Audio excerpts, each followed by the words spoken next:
Praise the lord. యేసునామ స్మరణ అనే ఉదయకాల కార్యక్రమానికి మీ అందరికీ ఆహ్వానం. ఈ ఉదయకాలం ఎలాగున్నారు? దేవుని బిడ్డలంగా ఉన్న మనమందరం కూడా ఒక బ్లెస్సింగ్గా ఉన్నాం. ఈరోజు మంచి వాగ్దానం విందాం. యెషయా 52:7 సువార్త ప్రకటించుచు, సమాధానం చాటించుచు, సువర్తమానం ప్రకటించుచు, రక్షణ సమాచారము ప్రచురించు వాని పాదములు నీ దేవుడు ఏలుచున్నాడని సియోనుతో చెప్పుచున్న వాని పాదములు పర్వతముల మీద ఎంతో సుందరములై ఉన్నవి. ఈరోజు ఈ గొప్ప వర్తమానం ఎవరికంటే మనందరికీ. దేవుని విషయంలో ఆసక్తి కలిగి మరి దేవుని యొక్క కార్యాల నిమిత్తము మీరు దశంభాగాలు ఇచ్చేవి మీరే కావచ్చు, వాక్యం చెప్పేవారే కావచ్చు, సమాచారం ఇచ్చేవారే కావచ్చు, సమాధానాన్ని చాటి చెప్పేవారే కావచ్చు, వారి యొక్క పాదములు సుందరంగా ఉంటాయని దేవుడు చెప్తున్నాడు. మనం ఎక్కడికి వెళ్ళినా, పర్వతాలు ఎక్కినా కూడా మన పాదములు సుందరంగా ఉంటాయని దేవుడు చెప్తా ఉంటున్నాడు. యూదా పత్రిక 23 మరి దేవుని బిడ్డలంట కొందరిని అగ్నిలో నుండి లాగినట్టుగా లాగుతారంట.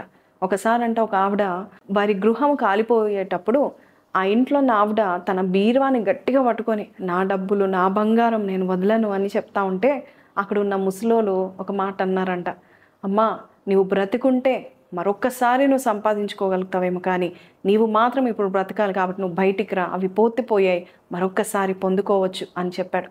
ప్రాణాలు పోగొట్టుకుంటే కానీ తిరిగి రావని చెప్తే అప్పుడు ఆమెని బయటికి లాగారంట. అలాగే దేవుని బిడ్డలుగా మనం జీవిస్తున్న మనము కూడా విశ్వాసులుగా ఉంటున్నప్పుడు ఎవరైనా అగ్నిలో కాలిపోతూ ఉంటుండగా, ఎవరైనా పాపంలో ఉంటుండగా వారికి మనము మన నోటిని తెరిచి చక్కని సమాచారాన్ని, రక్షణ గురించిన సమాచారాన్ని మనం చెప్తా ఉండాలి. పాపంలో ఉంటూ బాధలో, శ్రమల్లో, భయంకరమైన అవస్థలో ఉన్న వారి దగ్గరికి నువ్వు వెళ్ళి దేవుని గురించి ఒక్క మాట చెప్తే చాలు, దేవుడు నీ జీవితంలో నీవు ఎక్కడికి అడుగు పెట్టినా నీకు ఒక ఘనతనిస్తాను. అంతేకాదు వారిని అగ్నిలో నుండి లాగినట్టుగా మరి లాగుతూ ఉంటాడు. ఒక భక్తుడు ఒక మాట చెప్తా ఉంటున్నాడు, each one reach one teach one catch one అని. అంటే ప్రతి ఒక్కరు కూడా ప్రతి ఒక్కరిని మాటల ద్వారా దేవుని యొక్క సమాధాన స్వార్థ ద్వారా పట్టుకోవచ్చు, రక్షణ మార్గంలో నడిపించవచ్చు.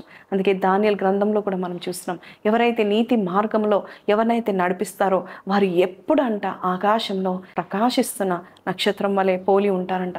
అయితే మనము ఈరోజు దేవుడు మనకు చెప్తున్నాడు, నీ పాదములు సుందరంగా ఉంటాయి, నువ్వు ఎక్కడికి వెళ్ళినా నీకు గౌరవం వస్తుంది. ఈ లోకపు గౌరవమే కాదు, పరలోకం నుండి ఈ యొక్క సృష్టి యావత్తు కూడా దేవుని బిడ్డలకు మరి మార్గాలను తెరుస్తూ ఉంటుంది. కాబట్టి ఈరోజు ఈ మాటలు వింటున్న నీవు ఎవరినైనా, నీ కుటుంబ సభ్యులే కావచ్చు, నీ పక్కింటి వారే కావచ్చు, నీతో పాటు పనిచేస్తున్న తోటి ఉద్యోగే కావచ్చు, వారి శ్రమల్లో ఉన్నప్పుడు ఒక్క మాట సత్య సువార్తను చెప్పగలుగుతావా? ఒక్కసారి వారి కొరకు నువ్వు ప్రార్థన చేయగలుగుతావా? అలాగైతే దేవుడు అంటున్నాడు, పర్వతముల మీద, శిఖరముల మీద ఎక్కుతున్న పాదములు ఎలాగుంటాయంటే దేవుని దృష్టిలో సుందరంగా ఉంటాయంట. మరి దేవుని దృష్టిలో మనం సుందరంగా ఉండాలన్నట్లయితే దేవుని యొక్క సత్య సువార్తను ప్రకటిద్దాము. మనకు తెలిసిన వారే కావచ్చు, మైకులు ఉంటే ప్రకటిస్తాము అనేది కాదు, కానీ దేవుని సన్నిధిలో ఎవరైతే నేను వారికి చెప్పాలి, దేవుని గురించి చెప్పాలి, నేను మాట్లాడాలి, వారిని తప్పించాలనుకొని ఆ నామాన్ని తప్పించిన, ఆ నామాన్ని చనిపోకుండా కాపాడిన పని చేస్తున్న చిన్నది ఆయనకి చెప్పడం జరిగింది. ఆయన మరి దేవుని యొక్క అద్భుత కార్యాన్ని చూశాడు, రక్షింపబడ్డాడు.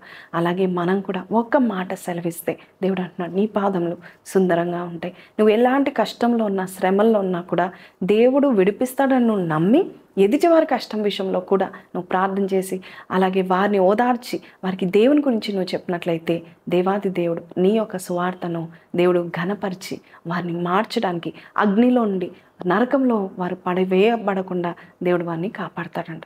మరి ఈ వాగ్దానము నీతోనే మాట్లాడుతుంది, నా కాదులే అనుకోకు, నీతోనే దేవుడు మాట్లాడుతున్నాడు. కాబట్టి దేవుడు నిన్ను గౌరవించాలన్నట్లయితే దేవుని యొక్క రక్షణ సువార్తను ప్రకటించాలి. చిన్న ప్రార్థన చేస్తాను.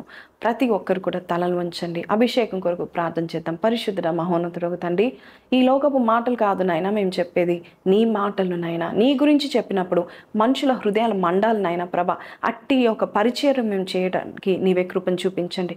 ఎంతోమంది వృద్ధాప్యంలో ఉన్నారు, నీవు ఎవరో కూడా తెలియని వారు ఉన్నారు నాయన ప్రభ. ఎంతోమంది నాయన ప్రభ సంఘానికి వెళ్ళలేకపోతున్నారు, అలాంటి వారికి మేము వెళ్ళి ప్రకటించే వారుగా చేయండి. ఎంతోమంది మోకాలుండి ప్రార్థన చేస్తున్నారు ప్రభా, అయ్యా నీ దాసులను పంపించండి నా యుద్ధకని. అలాంటి వారి కొరకు ఫిలిప్ లాంటి వారిని నువ్వు ప్రేరేపించి పంపించండి. ఈరోజు ఎవరైతే ప్రార్థన చేస్తున్నారో వారందరిని అభిషేకించి సువార్త చెప్పు వారి యొక్క పాదములు సుందరంగా నువ్వు చేసి వారిని సువార్త చెప్పేవారుగా నువ్వు చేస్తామని నమ్ముచున్నాము నాయన. అయ్యా అవును ప్రభ, మా యొక్క ఈ లోకంలో మేము చూస్తున్నాము నాయన. అయ్యా అశాశ్వతమైన వాటిని మేము పట్టుకొని అయ్యా మా సహోదరులు నాయన పట్టుకొని ఎలాడుతున్నారు. అలాంటి వారికి నిజమైన నిజమైన స్వాస్థ్యం, నిజమైన శాశ్వతమైన దీవెన ఏంటో మేము చెప్పడానికి మా నోర్లు తెరవండి, మా నాలుకలను కాల్చండి, మమ్మల్ని అభిషేకించి వాడుకుంటారని నజరేయుడనే యేసు పరిశుద్ధ నామములో అడిగి వేడుకొంచున్నాము తండ్రి. ఆమేన్. సో ప్రైజ్ లార్డ్ అండి. వి క్రిస్టియన్స్ ఆర్ అ బ్లెస్సింగ్. మనము మనకే కాదు, మనం పరలోక రాజ్యం చేరుతామా లేదా అని కాదు, మనము చేరడం మాత్రమే కాదు, అగ్నిలో నుండి, నరకంలో నుండి అనేక మందిని మనం బయటికి లాగబోచున్నాము. కాబట్టి ఈ వాగ్దానం మీతో మాట్లాడినట్లయితే కింద ఆమెను పెట్టండి. నన్ను వాడుకో ప్రభువా, I'm available, touch my lips, నా పెదవులను తాకండి అని మీరు ప్రార్థన చేయండి. దేవాది దేవుడు మీకు ఛాన్స్ ఇస్తాడు, ఆపర్చునిటీని కలుగజేస్తాడు అనేక మందిని రక్షించడానికి. ఈ వాగ్దానము మీతో మాట్లాడితే why don't you share, like and subscribe. Until then take care. Praise the lord.